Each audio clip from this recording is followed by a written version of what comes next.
السلام عليكم يا أبطال، عاملين إيه؟ يا رب دايمًا تكونوا بألف خير، وحشتوني جدًا، جدًا. النهارده حلقة مهمة جدًا، جدًا، جدًا، تكاد تكون من أهم الحلقات اللي تنزل على القناة وعلى منصة إدراك كمان. الحلقة دي مشتركة بين المنصة وبين القناة، عن الفيزيا. الفيزيا يعتبر في الثانوية العامة هي مادة تقفيل. لو أنت ما قدرتش تجيب مجموع في الفيزيا صدقني مش هتقدر تجيب مجموع في أي حاجة تانية خالص. فالنهارده إن شاء الله هاقول لك على 4 طرق تقدر من خلالها تقفّل إن شاء الله الفيزيا أو توصل لمادة اللي هي المفروض مادة تقفيل تقدر تقفّلها بإذن الله. يالّا مع بعض نبدأ أول حاجة، أغلب الطلبة بتُقع تحت فخ إن الفيزيا تقيلة جدًا، جدًا، جدًا وقوانينها كبيرة جدًا، جدًا، للأسف إحنا بنُقع أي chapter أو أي مادة بنُقع فيها من الشكل الخارجي للمادة، بحيث إن أنت تلاقي مادة فيها نظري وفيها مسائل وفيها قوانين مكلكعة واستنتاجات، اقفل من المادة من غير ما تبقى تخش جوّه المادة وتعرف.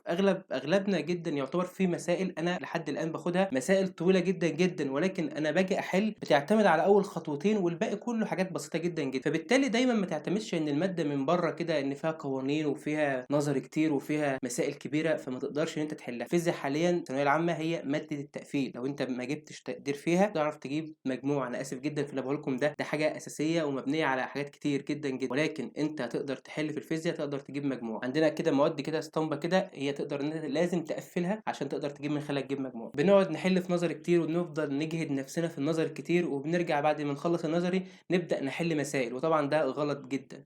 أنت أهم حاجة أو أول حاجة أنت لازم تعملها تبدأ بالمسائل، ما تبدأش بالنظري، لأن المسائل هي اللي هتخلّيك تعرف تحل النظري، مش النظري اللي يخلّيك تعرف تحل مسائل. تقول لي إزاي؟ ده لازم أعرف القوانين والكلام ده كله. قبل ما تيجي تحل أي سؤال أو قبل ما تيجي تحل أي مسائل لازم يكونك أنت ملخّص الشابتر بتاع المسائل ده. مثلًا هتحل عن نيوتن مثلًا، تبدأ ملخّص كل قوانين نيوتن قدّامك كده في ورقة كده بعيد عن الكتاب اللي أنت بتكتب فيه أو بعيد عن أي حاجة قدّام عينك كده، وتبدأ تحل للمرّة الأولى إن أنت تبُص على القوانين وتبدأ تحل. تبُص على القوانين وتبدأ تحل، هتستنتج القانون ده، المسألة محتاجة منّك القانون ده، محتاجة منّك القانون ده، وتبدأ تحل. ما تقعدش إن أنت تقعد تفكّر في القانون في أول مرّة. أول مرّة عايزك تبُص على القوانين اللي أنت عاملها، بحيث إن خلّي عقلك الباطن ده يبدأ إن هو يدخّل كل القوانين في الذاكرة بعيدة المدى، بحيث بعد كده لمّا تيجي تحل هتبدأ تسترجع القوانين تاني. مش إن أنت تقرأ النظري تاني وتحفظ النظري تاني. أنت أمّا بتحفظ النظري أنت بتحفظ القوانين، فبالتالي لو جالك سؤال ملعوب فيه في المسائل أنت مش بتعرف تحل، لإنّك أنت اعتمدت على الحفظ الأول وبعد كده بدأت تحل مسائل. يبقى أول حاجة من الطريقة الصحيحة إن تقدر تحل فيها الفيزيا أو تقدر تقفّل مادة الفيزيا، إنّك لازم تلخّص كل القوانين قدّامك. كل شابتر لازم يكون فيه قوانين كده محطوطة قدّامك في المكتب اللي أنت بتذاكر فيه، وتبدأ لأول مرّة تبدأ تبُص على القوانين، بحيث إن أنت تذاكر القوانين وأنت بتحل، بتشوف السؤال ده محتاج منّك إيه وتبدأ تفهم وتحفظ السؤال اللي فيه القانون ده.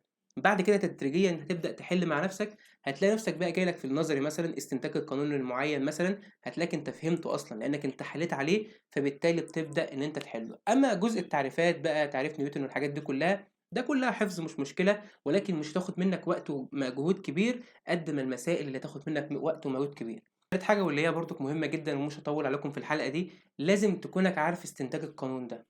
ما تحفظش القانون الأخير من غير ما تبقى عارف استنتاج القانون ده كان جاي لك إزاي. الاستنتاج ده هيسهّل عليك الدنيا جدًا، مش هياخد منّك وقت طويل، ولكن هيسهّل عليك كل حاجة في المسائل. لازم تكونك أنت عارف استنتاج القانون ده كان جه إزاي أو تفهمه بشكل بسيط جدًا. بعد كده التعريفات اللي عندك بقى تبدأ تقرأها بشكل كويس وتبدأ تراجعها مع نفسك، تملّي نفسك كإنّك بتعملها إملا كده، تبدأ تكتب مع نفسك كده الشابتر ده، وابدأ اكتب بقى لخّص مع نفسك كده اللي أنت استفدت فيه في الشابتر ده إيه، وابدأ اعمل أسئلة من مخيلتك أنت، السؤال ده هييجي لك إزاي، وتبدأ تحل مع نفسك المسائل اللي هي النظري أو المسائل أمّا الجزء النظري بقى أنا عايزك أنت تستنتج أنت السؤال هييجي لك إزاي في الجزء النظري ده، التعريف ده هييجي لك إزاي في الجزء ده.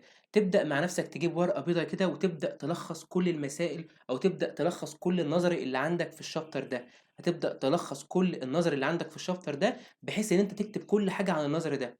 وأنت كده يبقى أنت فهمت القوانين وفهمت المسائل وعرفت النظري هييجي لك إزاي، وعرفت كمان تحل النظري إزاي من غير ما تبقى تحت بند إن أنت حافظ مش فاهم. ربنا يوفقكم جميعًا إن شاء